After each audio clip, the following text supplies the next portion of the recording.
time. 2.4 lecture notes we finished last time, so those two are due tonight.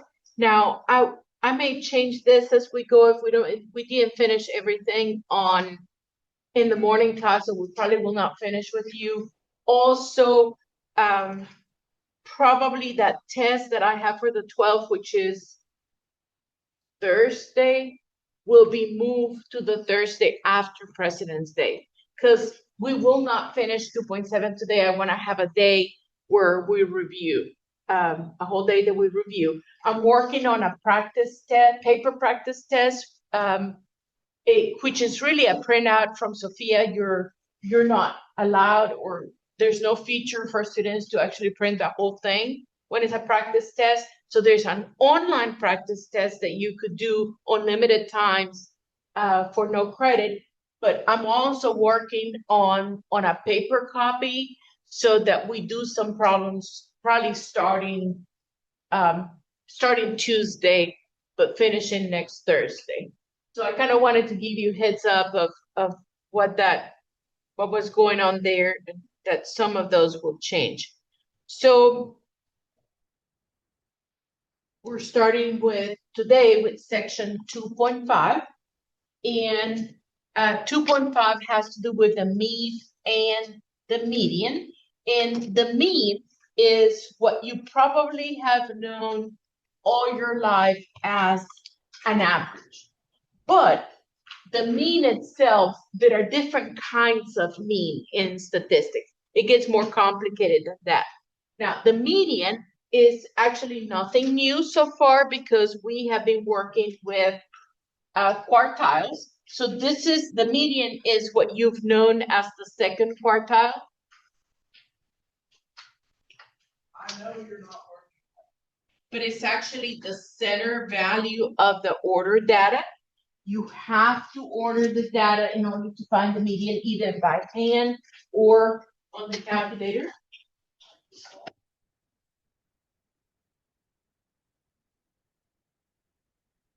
Don't get the median confused with the midpoint. The midpoint is really the center from the first to the last, but this is just as a value, which one is actually right in the middle in the list of values. And the data must be ordered for that, for the median. So here's one, and I know it's a bit tedious sometimes to enter those values in there. It's up to you. You either actually enter, order them by hand, or you order them in the calculator. So bear with me, because in many cases you're faster than I am, but I'm gonna go to Stat and Edit, press 1. I'm gonna clear this list because this doesn't have anything to do with this problem. So I'm gonna move to L1, clear, and enter. And then I'm gonna enter this value. So I have, and the problem says that we have 25 public universities. So it's gonna be 25 entries. So I have and I'm gonna actually go per column: 3.61, 3.82, 3.63, 3.52, 3.59. Second column: 3.96, 3.89, 3.85, 3.97, 3.96. So for me, going by column, this will be the third column now. So I have I'm almost about to make a mistake. It should be 3.95, 3.8, 3.58, 3.98, 3.88. Now, fourth column, 3.92, 3.81, 3.9, 3.59, 3.76. My last column, 3.87, 3.77, 3.63, 3.88. And if I've done everything right, this would be the 25th entry, and it says L1 on 25. That's the 25th entry, and that will be 3.61. You know, there's no guarantee that I didn't make a mistake entering one of them, but I always check the number of entries with this legend here, that it matches the data, the number of data entries that I have. Okay, so now remember, we're looking for the median, so we're gonna sort it. So that will be stat again, still the edit menu, but it's choice number 2. But you have to tell the calculator that you're sorting the data in L1. Even if you only have one set of data, you still have to tell the calculator the location. So that will be second and 1, because that has the L1 in blue. Close the parentheses, press enter. We did this last time in section 2.4. And so now it's sorted. We cannot see that it's sorted unless we go back to stat and edit. And now it's actually sorted in order. But remember, I also show you about calculating one variable statistics, and that's what I want to do. And I'm going to come back and remind you some of the steps, but you're going to go back to stat, calculate, and you want that choice number 1, one variable statistics. We did this to find the third, the 3 quartiles, actually the 5 number summary in the previous section. Now, the frequency list has to be blank. You go down to calculate. And you may not see it right away, but it starts here with that 5 number summary that we were doing in 2.4. So if you scroll down, the median is so important that the calculator doesn't label it as Q2, like the second quartile, because it's actually known as the median. But this will be the median for the data, 3.82. And if you order the data, literally, since there are 25, it will be right in the middle, and you will have 12 numbers to the left and 12 numbers to the right, and that will be right in the center. So my answer is 3.82.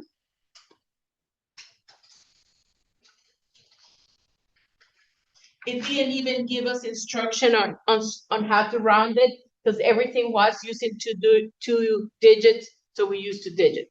Okay, so first of all, remember I mentioned that it has to be ordered. So after you enter your data using stat edit, you're gonna use stat, the edit menu, but option 2. And option 2 is actually sort A, which means you're sorting from the smallest to the largest, and you have to put in the L1 in there. Now, then we are calculating this particular quantity, which is the median, but the 5 number summary. So then that's going to be stat calculate. So you're going to have to move to that menu, and it's going to be option 1. And that is called one variable statistics.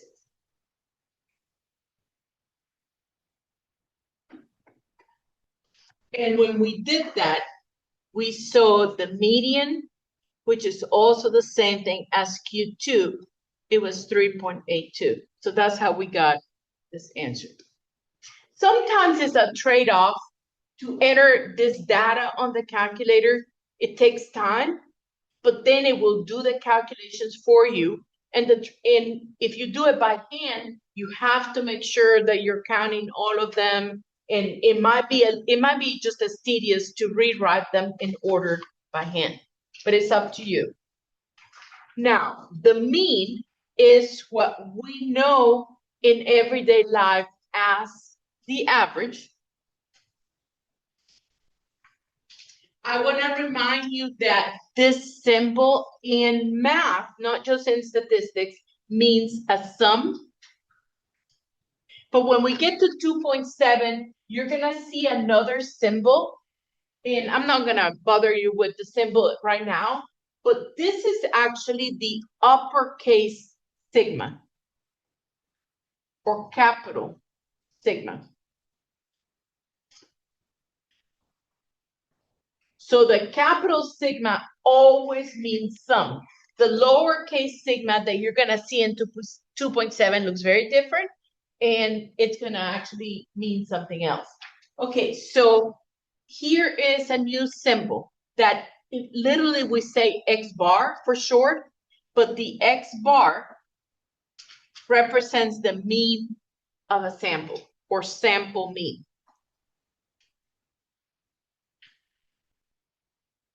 The sample mean is X bar. And a simple average, and we don't necessarily use the word simple, but a simple average is really just taking the sum of all the x's and dividing it by the number of x's. So X bar will be equal to the sum of all the x's. X is a variable or data entry. And N is the number of entries that you have in the data.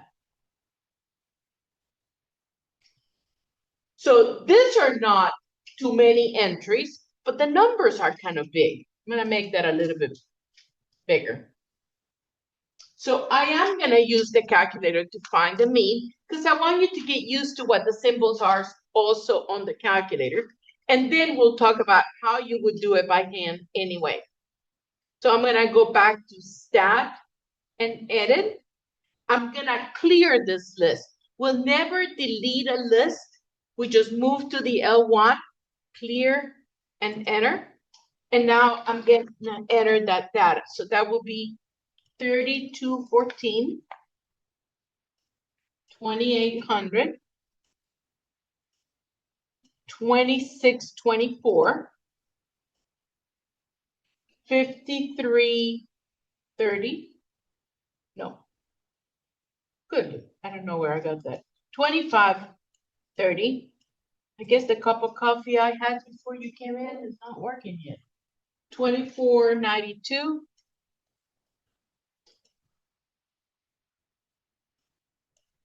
2420. 2309.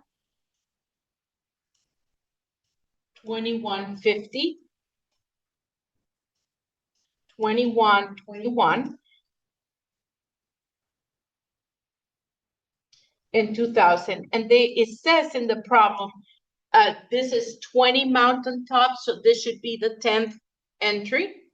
Now I'm going to go to the second line, so I have 1904, so that is the other 10. 1843. 1650. 1612. 1535. 1386. 1212. 1184. And I think I missed one, but the order doesn't matter. 1197. And then 1170. Okay, so when you're calculating the mean, you do not have to order the data. So you don't have to go through the sort if you don't want to, but you can actually go to Stat Calculate, and use one variable statistics. We just have not paid attention to that information before. So press 1 once you move to calculate. L1 is where your data is. The frequency list is blank. Then we calculate. And that very first entry, notice that it says X bar. That's actually your basic average, the mean of data, just a simple average for that. So then my answer here will be 1967.65. Did you all get that? Where did you go after you entered all of that? So to the same button to stat, but you need to move to calculate. And then one variable statistics. That's how you calculate the quartiles with that one variable statistics, and that's how you calculate the mean. And many other things, but right now, that's everything that we're interested in. We press that, we go down to calculate, press enter, and the first number at the top is your mean. Now, if you keep scrolling down, that's where you find the third part, you know, the minimum, then the 3 quartiles and the max. And that was even without ordering it. Sometimes we just order it because we want to see what the median is. Okay, so then my answer will be 1967, and it says do not round your answer, so that will be 0.65. Okay, a couple of things. A note, an important note here. The data does not need to be ordered for the mean. Does not have to be ordered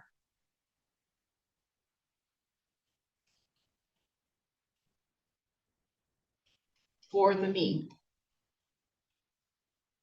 Another note is after entering the data, you use stat, calculate, still option 1, which is that one variable statistics.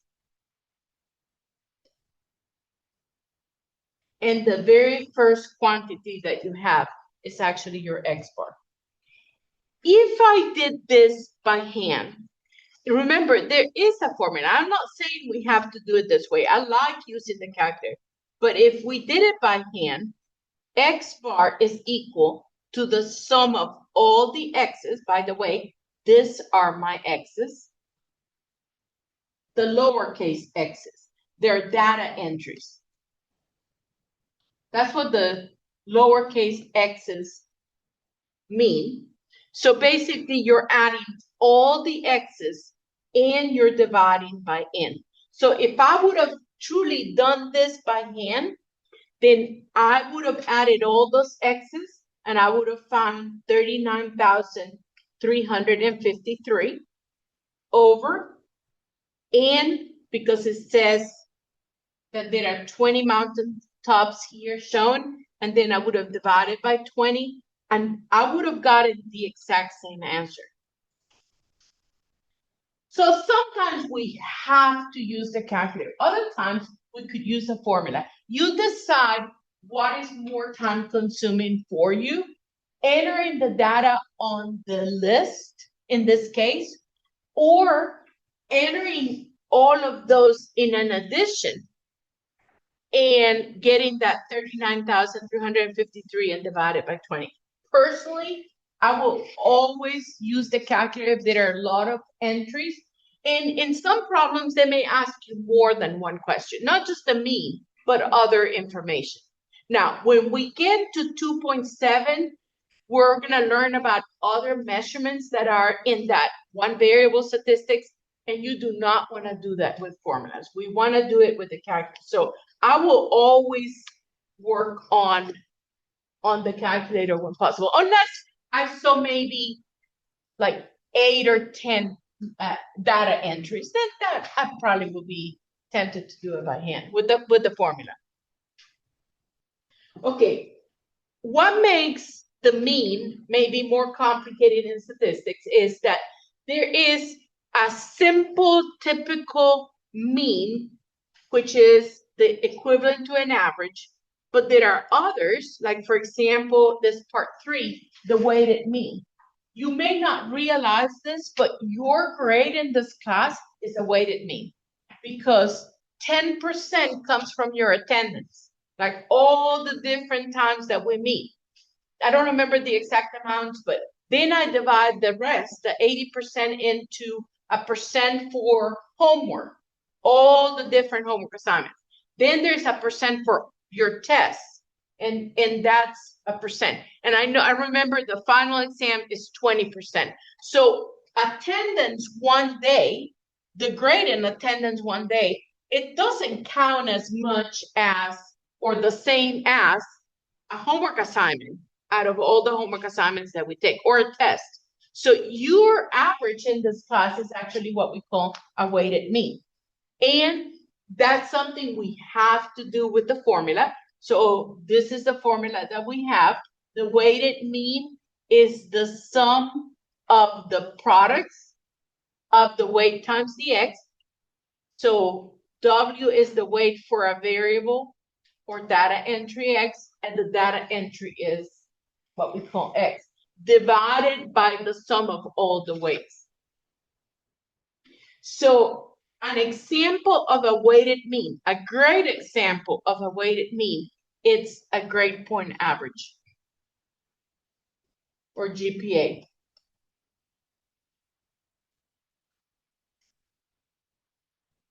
And how to calculate your GPA, at least for one semester. In transcripts, you see other like cumulative GPA and others, but just your GPA this one particular semester is an example of a weighted average. It says a student receives the following grades on their progress reports. And so you see the different classes, how much each class was worth as far as credits, and then the grade, the actual grade that they have. So we have that A is a 4 point, it's worth a 4 point, B is 3 points, C is 2 points, D is 1 point, and F is worth 0 points. So we're gonna call this the weight, and we're gonna call this the X, but I need to change that grade to a number, because otherwise this is not going to make sense. So really my X will be the fact that an F is worth 0 points, C is a 2, D is a 1, and C is a 2. I don't have A's and B's in there, but basically they could be in there. So now I'm going to keep track of this product that I've saw in the formula. Let me write it here. The weighted mean is the sum of the weight times the x's, those products, divided by the sum of the weights. So I'm going to calculate here W times X. So literally you're going to say 3 times 0 is 0. 3 times 2 will be 6. 4 times 1 will be 4. And 2 times 2 will be also 4. I'm going to draw a line here. So when I add my weights here, when I add those, that's how many credits you're taking that semester with all those classes. It turns out to be 12. When I add the products of the weight times the X, I add those, and that's how many actually units you earn. So that would be 14. So you're dividing 14 by 12, and that turns out to be 1.1666. But it does say to round your answer to 1 decimal place, so that will be a grade point average of 1.2.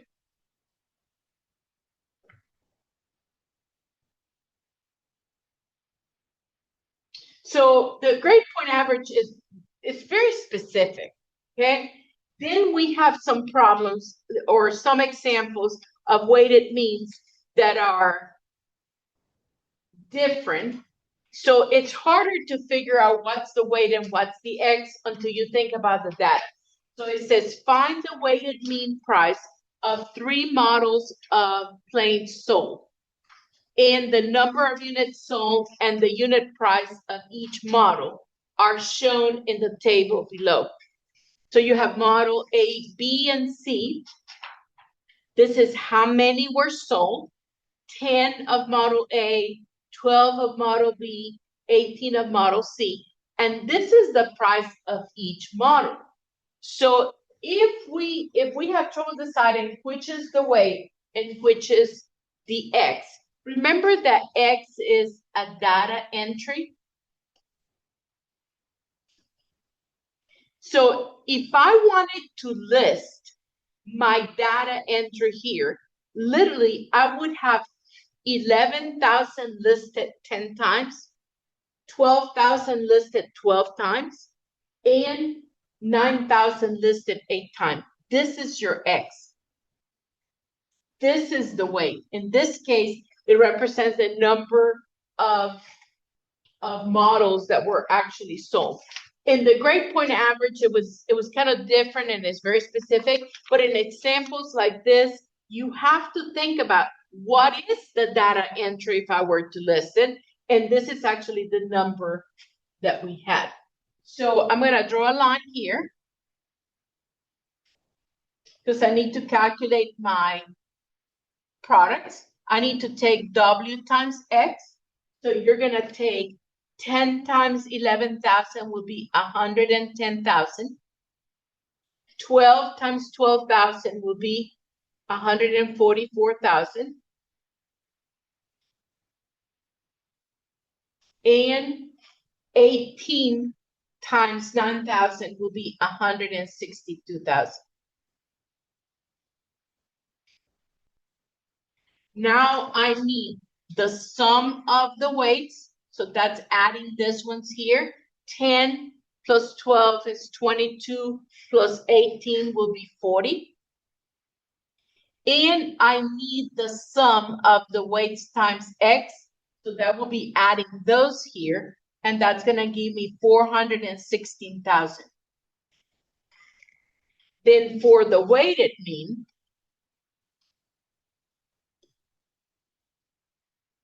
I take the sum of the products, W times X, divided by the sum of the weights. So I take 416,000 divided by 40. Now, in this problem, it said to round to the nearest hundredth, but it comes out to be exact. I get 10,400.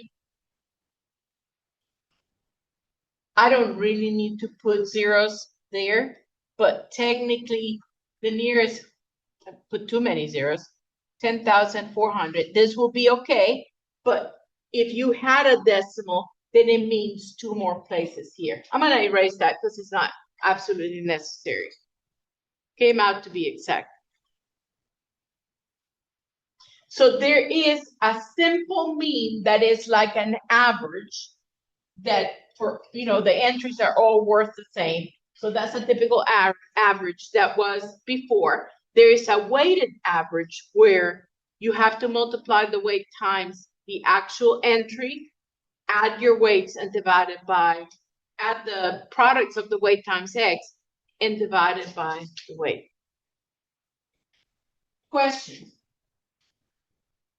Then there is the mean of a frequency distribution. And I want you to write yourself a note right here that this is based on the midpoints.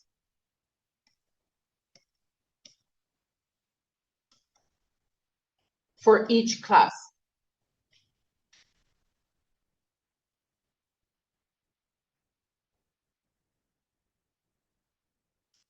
This is very, very important. Now, question 8 is cut off. It's actually on the next page. So this problem is fairly involved because it says the number of county officials for each of the 50 sectors is given below. Use the data to construct a grouped frequency distribution. So you're gonna have to actually do your frequency distribution with 6 classes, find the mean, and then they give you some rounding information. So I know it's tedious to enter this data. You're faster than me. So we're gonna go ahead and enter that. But I'm gonna clear this ones here. Go ahead and move your cursor to L1, clear and enter. And now we're gonna enter this information. I'm gonna do it by columns just because it's easier to keep track. And it's a total of 50 entries. So that would be 59, 91, 58, 67, 112. The next one is a 3, 27, 59, 118, 254. The next one is 13, 115, 53, 74, 33. And since I'm doing it by columns, each column has 5 entries. The next one is 73, 126. I almost put 125. 126, 90,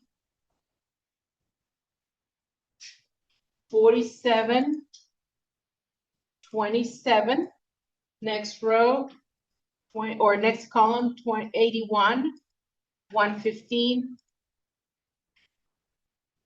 63, 51. If you're done, we're gonna have to sort the data. I will tell you why in a second.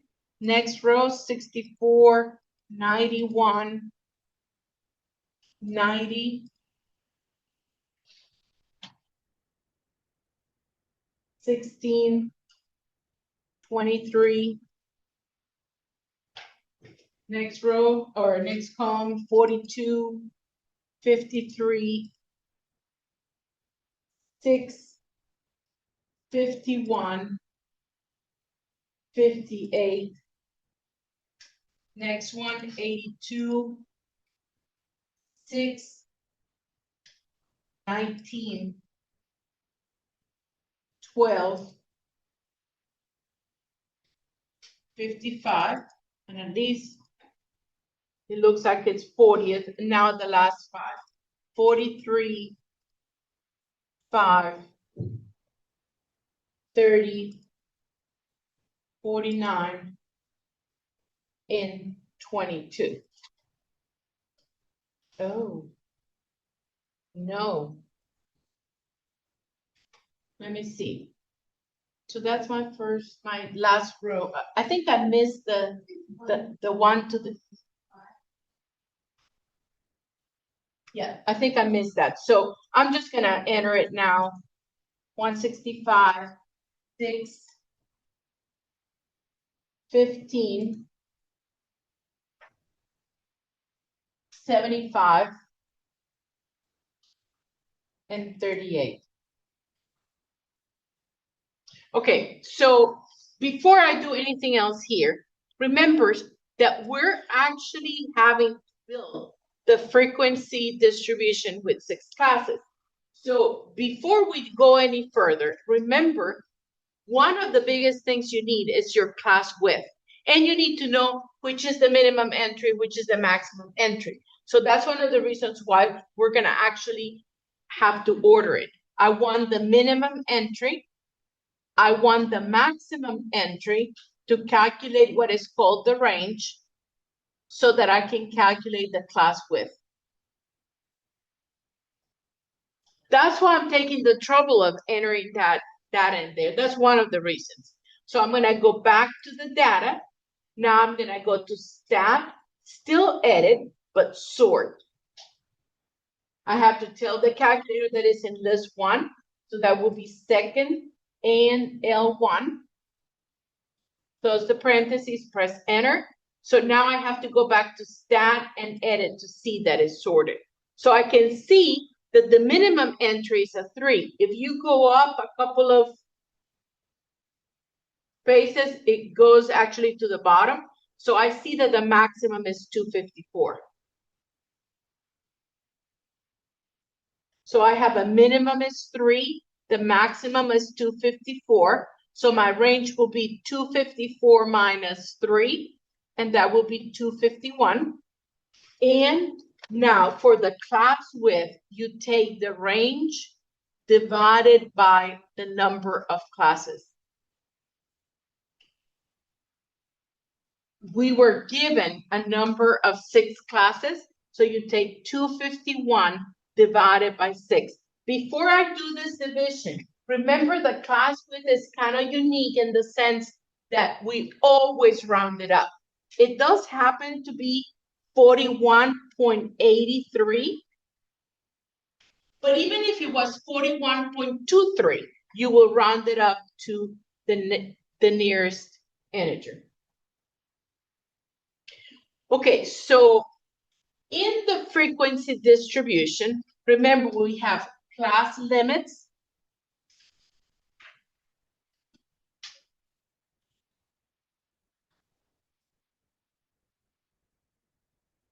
And the class limit starts with the minimum entry of 3.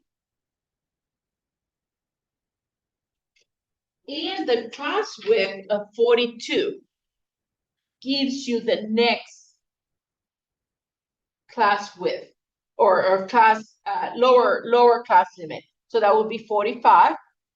Add 42 and that will give you 87. Add 42 and you get 129.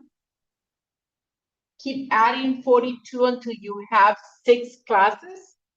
So then I stop with 213. So just to make sure you added like 42 and 3 and then 45 and 42 and so on. Yes, this is the class width. So I keep it.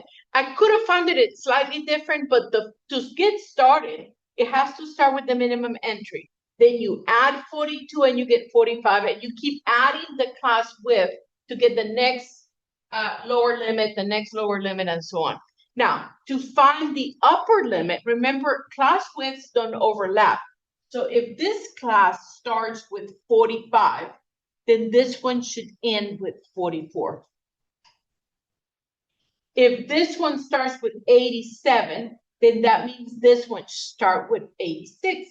However, the class width also works here. If I add 42 to 44, I would get 86. Keep adding 42, like add it to 86, and I get 128. Add 42 to that, and you get 170. Add 42 to this, and you get 212. And see, it's always one less than the lower limit. But then I cannot think about what is the lower limit for the next class, or because there is no next class. So adding the class width would be better. So you add 42 here, and this ends on 254. It's just coincidence that happens to be also my minimum, my maximum entry. It always starts with the minimum entry, and the last class should contain your maximum entry, but it may not actually end on that. Now I'm going to draw some lines because that helps me out, keep things straight. Straight in my head, but also straight here. Okay, so normally what sometimes we do is we do a tally, but now we have entered the data on the calculator. So we just count how many entries we have between 3 and 44 to find out what that tally is or what that frequency. So I'm gonna go down, so it goes to the top. So I need to count how many entries we have between 3 and 44. And I don't know why I went that way. Yeah. So 22 is actually 11 entries. Keep going. Now I went too far.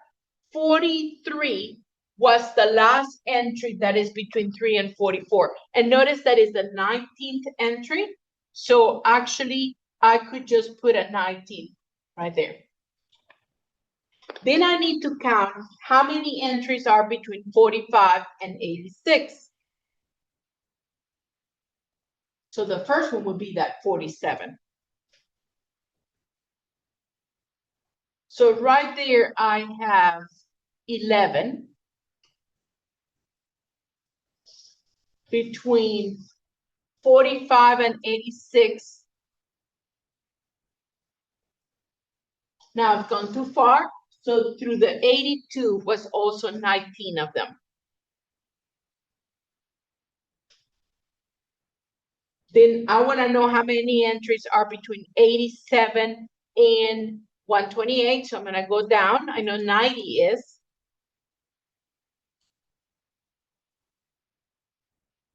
I may have gone too far. Yeah, because I almost did not include that other 90. So when I count, starting with 90 all the way to 126, I have 10 entries. They get fewer now. So I'm going to scroll down. So now I want to know how many entries are between 129 and 170. That does not include that 126. So notice 165 is the only entry between 129 and 170.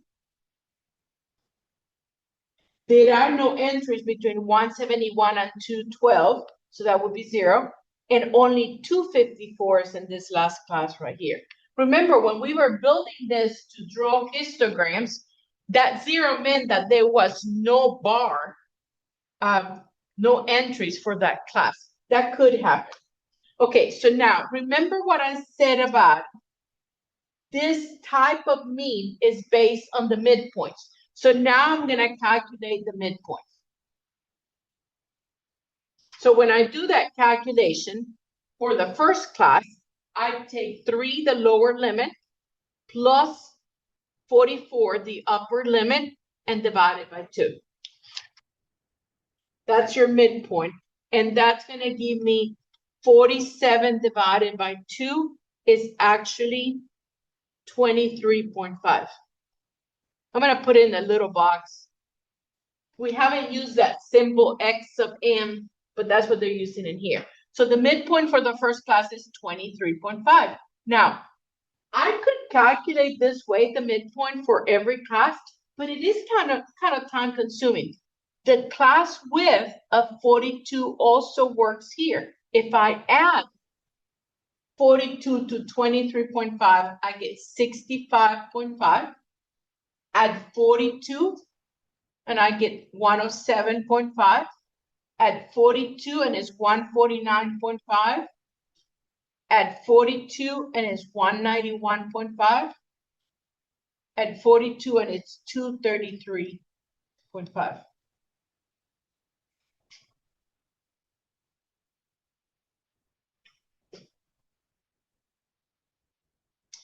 So it's a little bit like a weighted mean, but we had to calculate our classes. We have to calculate frequencies, and it's based on the midpoint. Now I have another column where I multiplied the frequency times the midpoint. So basically I'm saying 19 times the 23.5, and that gives me 446.5.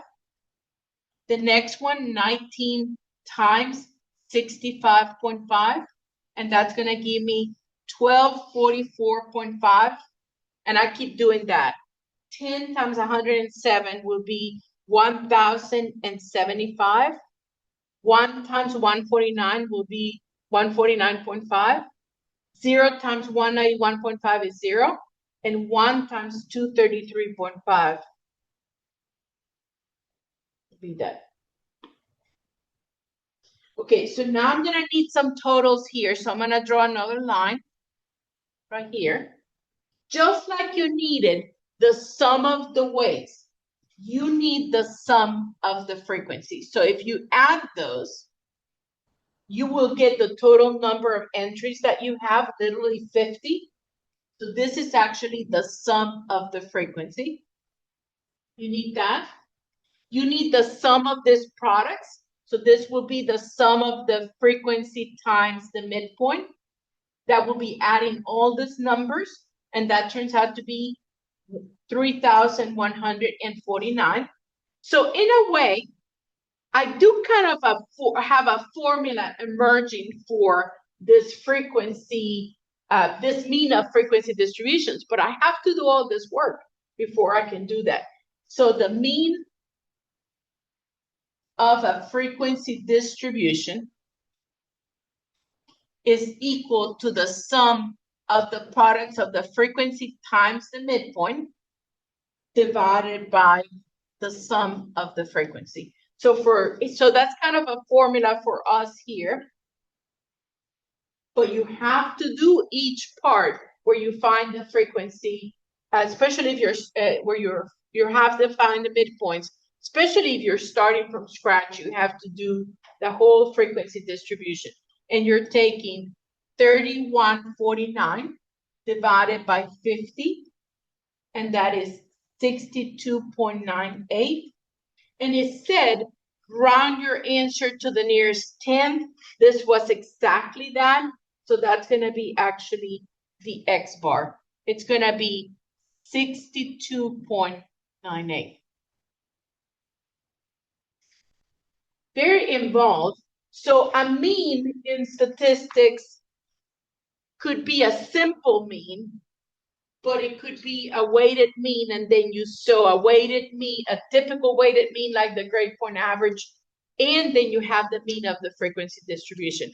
When students miss this on the test, it's because they forget about the midpoint. This is based on the midpoint here. This is very important.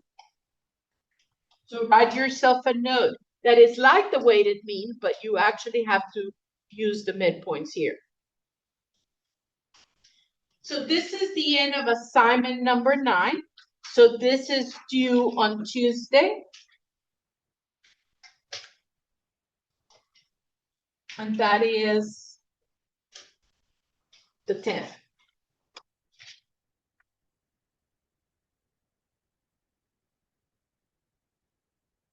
Also on the same handout, you had 2.6 there. So we're going to move on to 2.6. So when you talk about statistics, there are certain terms that are key. The median, the mean, and the mode are actually very key. So 2.6 is about the mode.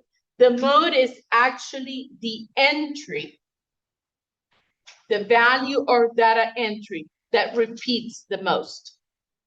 So you could order it just to see it more easily, or in this case, you may not need to order it much to realize that here, none of those quantities repeat.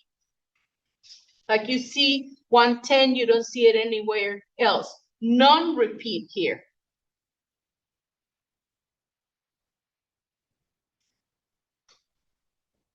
That doesn't mean the mode is 0. That means there is no mode. They have to at least repeat twice.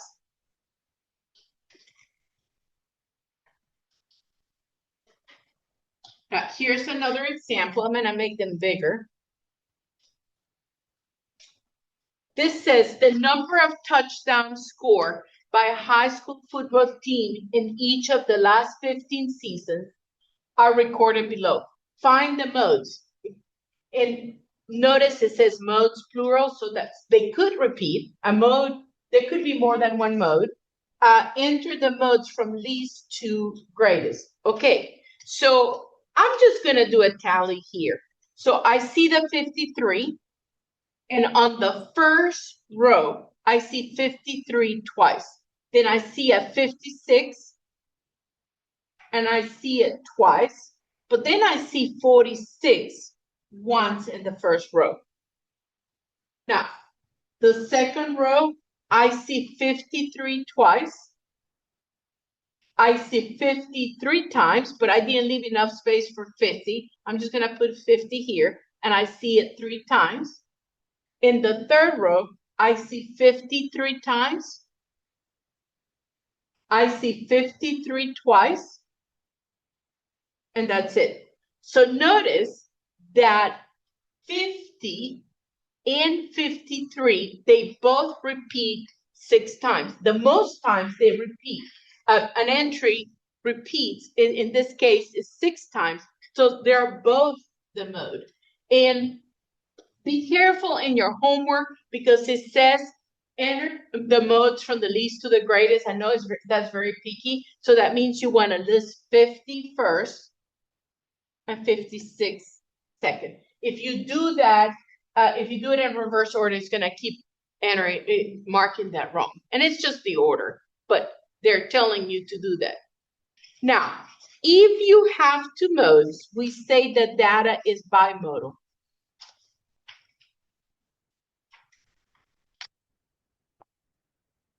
Questions?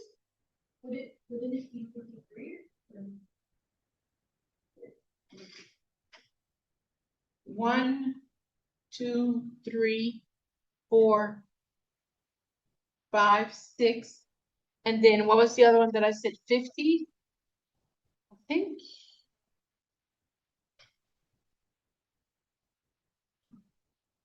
Is it the ones with the most, right? Yes. Would it be 50 and 53? You have 56 right now.